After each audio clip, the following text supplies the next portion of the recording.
Hi everyone, it's great to see you again today, and my name's Miss Linda and I'm one of the children's librarians over at East Hampton Library.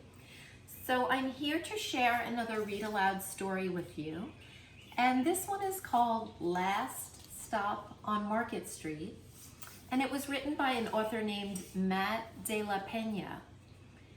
So just to let you know, this particular book was the winner of the 2016 Newbery Medal, as well as the 2016 Caldecott Honor Book and the Coretta Scott King Illustrator Honor Book in 2016.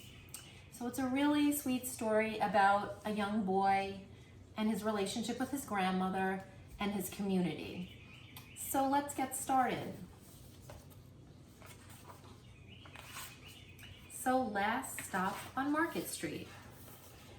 CJ pushed through the church doors and he skipped down the steps. The outside air smelled like freedom, but it also smelled like rain, which freckled CJ's skirt and dripped down his nose. He ducked under his Nana's umbrella saying, "How come we gotta wait for the bus in all this wet?" "Trees get thirsty too," his Nana told him. "Don't you see that big one drinking through a straw?" CJ looked for a long time, but he never saw a straw. From the bus stop, he watched water pool on flower petals. He watched rain patter against the windshield of a nearby car. His friend Colby climbed in, gave CJ a wave, and drove off with his dad. "Nana, how come we don't got a car?" "Boy, what do we need a car for? We got a bus that breathes fire, and old Mr. Dennis who always has a trick for you." The bus creaked to a stop in front of them. It sighed and sagged, and the doors swung open. "What's that I see?" Mr. Dennis asked. He pulled a coin from behind CJ's ear and placed it in his palm. Nana laughed her deep laugh and pushed CJ along. They sat right up front. The man across the way was tuning a guitar. An old woman with curlers had butterflies in a jar. Nana gave everyone a great big smile and, "Good afternoon." She made sure CJ did the same. The bus lurched forward and stopped again. Nana hummed as she knit. "How come we always gotta go here after church?" CJ said. "Miguel and Colby never have to go nowhere." "I feel sorry for those boys," she told him. "They'll never get a chance to meet Bobo or the Sunglass Man. And I hear Trixie got herself a brand new hat."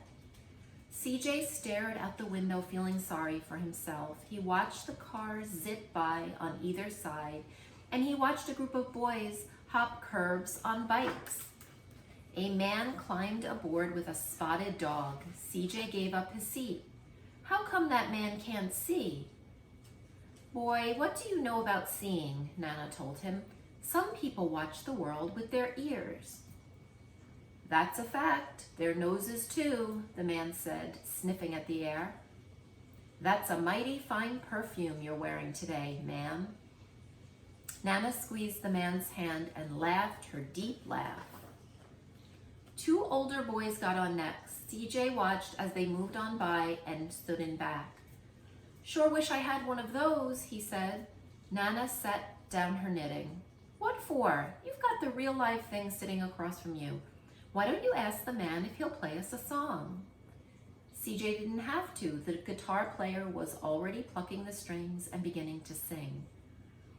"To feel the magic of music," the blind man whispered, "I like to close my eyes." Nana closed hers too.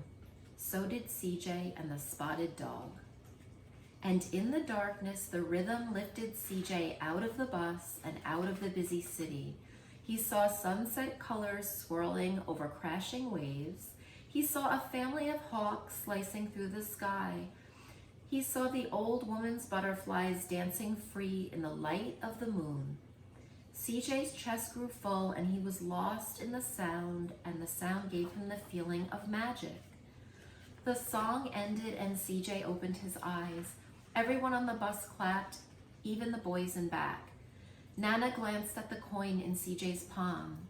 CJ dropped it in the man's hat. "Last stop on Market Street," Mr. Dennis called. CJ looked around as he stepped off the bus. Crumbling sidewalks and broken down doors, graffiti-tagged windows and boarded-up stores. He reached for Nana's hand. "How come it's always so dirty over here?" She smiled and pointed to the sky. "Sometimes when you're surrounded by dirt, CJ, you're a better witness for what is beautiful." CJ saw the perfect rainbow arcing over their soup kitchen. He wondered how his Nana always found beautiful where he never even thought to look. He looked all around them again, at the bus rounding the corner out of sight, and the broken street lamps still lit up bright, and the stray cats' shadows moving across the wall. When he spotted their familiar faces in the window, he said, "I'm glad we came." He thought his Nana might laugh her deep laugh, but she didn't. She patted him on the head and told him, "Me too, CJ. Now come on." And that's the end of my story. Well, thank you so much for being such great listeners, and I look forward to seeing you next week. Bye-bye. Have a great day.